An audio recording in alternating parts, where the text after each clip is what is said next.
سبح اسم ربك الأعلى الذي خلق فسوى والذي قدر فهدى والذي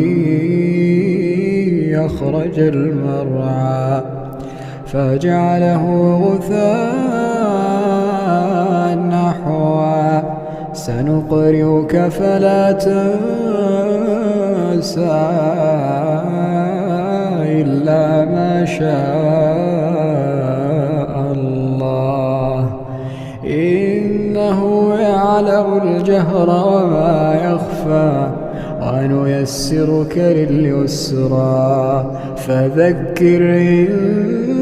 نفعت الذكرى سيذكر من يخشى ويتجنبها